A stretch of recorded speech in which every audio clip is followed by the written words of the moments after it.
So your money matters. A lot of people in Hillcrest are fuming because they are now out hundreds of dollars because of flat tires. 10 News consumer reporter John Hohn explains why they want the city to pay them back now. Be extra careful the next time you pull up to the curb in Hillcrest. Something like this could pop your tire, and you wouldn't be the only one. Matthew Siegel heard it happen dozens of times from his Hillcrest apartment. You know the sound, and then you go over to your faucet and everything's shut down. Then, over the weekend, it was his turn. Gouges into the tire, and in most cases it pops the tire. Siegel had parked his car along Robinson Avenue in Hillcrest and hit one of the metal objects sticking up from these pipes. They're part of a massive project to replace more than 4 miles of pipeline in his neighborhood. Now he'll have to pay hundreds of dollars for 2 new run-flat tires. I feel unsafe, and I'm pretty disappointed in the fact that the city isn't taking the necessary steps to adequately design this piping system. Businesses say they're hurting too. The head chef at Trust Restaurant said off camera that they've been forced to abruptly shut down multiple times, costing tens of thousands of dollars. Siegel says he couldn't get any response from Burtech, the city contractor, and he's seen little oversight from the city itself. It's not fair as a taxpayer to have to drive out your front door and have pipes sitting here for a year. Which is why he fears he'll have to keep watching where he parks long after he replaces his tires on his own dime. I'm 10 News consumer reporter John Horn, and your money matters. Well, a city representative tells 10 News Burtech does its best to cover the sharp points with asphalt and barriers. So you can try to recover costs by filing a claim with the city, and we have a link to that form on our website, 10news.com. Just click the red TV button. Megan? And it is a cloudy start to our morning, and it's going to be a cloudy day for most of us. Most of us look just like this. Pacific Beach, cloudy, overcast.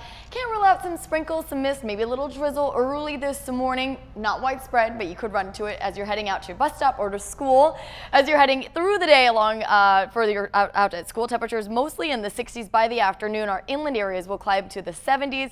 And if you're going out to lunch today, expect to see a lot more clouds as well, because even areas that see clearing of the marine layer, a lot more high clouds will be streaming across the county due to a storm system passing by to the north of us. 60s at the coast, 70s inland, cooler in the mountains in the 70s today, also cooler in the deserts, but still pretty hot in the 90s. I'm going to let you know how that storm to the north of us is going to be bringing warmer and sunnier weather in the days ahead, and your full forecast in 15 minutes. Now let's get your 10 News time saver traffic with Kalina Strinos. Well, we saw that stall on the 805 freeway. This is heading northbound. You can see some of the congestion here on the northbound side of the 805 as you approach the 15, but the actual accident is right at the 94, where we have the left lane blocked off there. Your drive times overall at 30 minutes, leaving the 905 as you head up toward the 8. If you want to take the 5 as an alternate this morning, you can, but there is some slowing there as well, and specifically through National City. It's a 25-minute commute away from the 905 as you head toward the 8. We're also getting reports of a stalled car. This is on the 5 freeway heading northbound through Carlsbad. I'll let you know what your drive times look like here coming up next. And now to a developing story out of Rancho Santa Fe this morning. A neighborhood is on high alert after one of their neighbors' homes is roped off as a crime scene. A woman found her husband dead inside. Investigators now looking for a killer. 10 News reporter Mary McKenzie is there live with everything that we have uncovered overnight. Mary?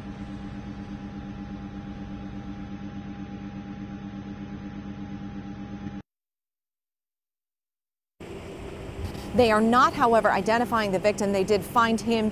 His wife actually found him inside a home at the end of this very long driveway. Sheriffs also say that they don't know yet if anyone else lives here besides a husband and wife.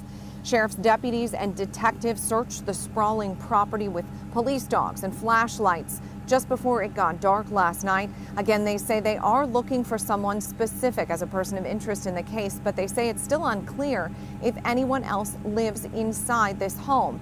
They've said it was about noon when the woman who does live here came home from running errands, finding her 71-year-old husband dead inside with trauma to his upper body. Now, the home is owned, according to property records, by Leighton Dory, a retired realtor, and his wife. Most of the neighbors we talked to do not think that the victim was targeted at random.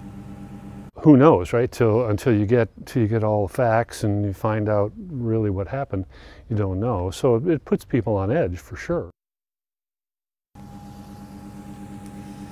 This neighborhood may be on edge, but several of the neighbors we talked to say they are not overly concerned for their safety here, since sheriff's deputies do believe they've identified a specific person that they are looking for. They have also not said how the victim died or any other information about that person of interest. We'll continue to learn more throughout the day here. For now, we're live in Rancho Santa Fe. Mary McKenzie, 10 News. And breaking overnight, a driver slams into a pedestrian here in City Heights, sending the victim right to the hospital as they put him on a stretcher. A 10 News breaking news tracker there first on the scene. This is University Avenue, and according to the driver, this person just popped out of nowhere between two parked cars. The driver says he was unable to swerve to keep from hitting him. The victim taken to the hospital. No word yet on just what injuries that person may have suffered. Now to this developing story in Mira Mesa, where police are investigating a horrible crash. Sky 10 was above the crash scene. You can see it looks like the car wrapped around that tree erupted into flames. Police say the driver lost control near Mercy and Black Mountain Roads right before rush hour yesterday.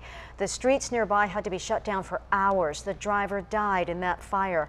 The damage so bad, police say it's not even clear yet if the driver was a man or a woman. We will let you know when they identify that person. No one else was hurt. It's unclear if the San Diego-based Navy SEAL had a second parachute on him when his first one failed. Remington Peters plummeted to his death during a demonstration in New Jersey over the weekend. Investigators say SEALs always pack two chutes. It's still unclear if both malfunctioned, if he was operating with only one, or maybe something else happened. Peters was one of only 10 of the Leapfrog's elite team. He made more than 900 jumps with the Navy. Crime alert, investigators searching for 6 gang members they say operated an auto theft ring here in San Diego County. What you're looking at is surveillance video that shows 3 men, how quickly they were able to steal that Jeep in just a matter of minutes.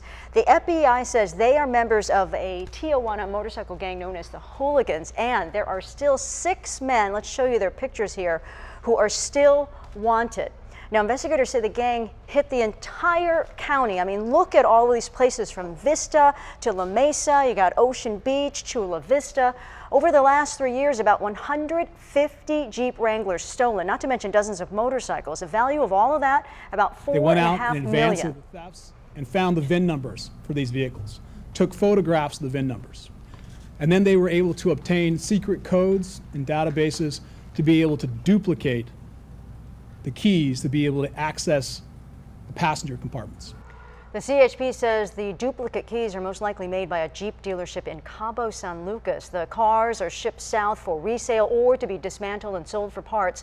So far, 3 men under arrest, but the investigation is far from over. Well, this just into the 10 News Live Center. Lucky for you, if you're a skier, looks like Mammoth is going to be open until August, and they're saying they have the best conditions in the country. This is a tweet set out by Mammoth Mountain. Now, initially, they were scheduled, excuse me, to stay open through July 4th, but have obviously extended that. This is an article I found. This could be used, you know, summer skiing in your bikini. Why not? Again, Mammoth is expected to stay open until August. Also, I want to say Alpine Meadows and Squaw Valley are also expected to stay open later because of all of the snow they got. Back to you guys. All right, thank you very much. So new this morning, 2 Navy aircraft carriers could soon start training together as soon as today at the Sea of Japan. We're talking about the San Diego-based USS Carl Vinson and USS Ronald Reagan. They're going to do various drills seen as a warning to North Korea. It comes one day after the Pentagon shot down a mock warhead for the first time. This is kind of what it looks like from way above Earth.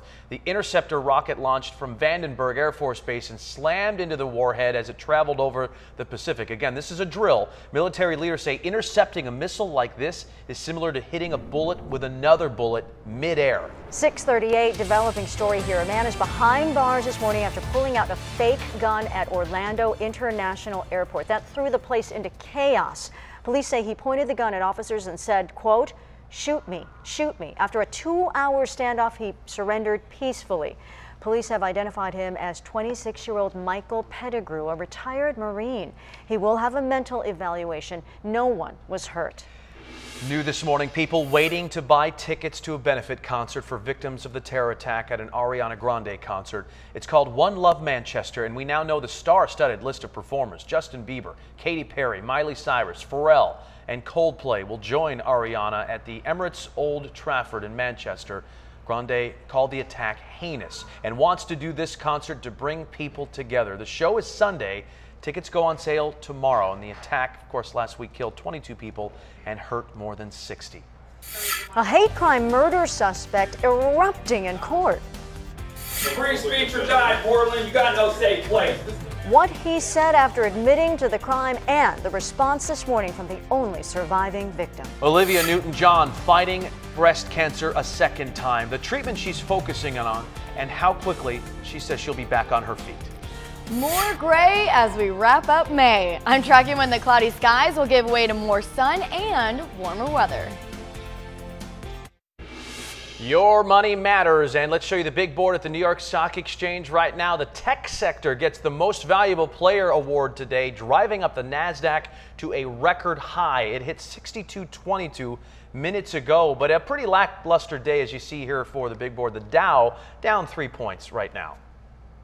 So the road is now fixed in El Cajon, where a big sinkhole practically swallowed up an Uber car. We took you there live yesterday on 10 News this morning. The driver and his passenger had to climb out the passenger side window as water from a broken main started pouring into that car. This is Pecan Park Lane at Old Highway 80 in the unincorporated section of El Cajon. The Uber driver's wife got a pretty frightening call from her husband, and she rushed over. I'm glad everything's okay with him. He said he hurt his back, but I'm just glad that he's alive and he's okay, because that looks pretty scary. Right? The car had a lot of water damage, maybe a total loss. The family now worried about this source of income. Expect that road to be back open this morning. Developing story on the man accused of killing 2 people who tried to defend 2 Muslim women on a Portland train last Friday. Jeremy Christian was arraigned yesterday and started yelling the minute he got into the courtroom. Free speech or die, Portland. You got no safe place. This is America. Get out if you don't like free speech. Well, right after the attack, a patrol car camera caught him admitting to the crime and saying he could now die happy in prison. The man who survived the stabbing is now talking about what happened. I was very scared that I was not going to see any of the people I love again, and I am very fortunate to have the opportunity to get to still be in their lives. 2 other men died from their injuries. There is a look at them. Jeremy Christian will face a judge again 1 week from today. 6:45, backlash from all sides this morning against comedian Kathy Griffin for this picture. She is holding a bloodied mask of President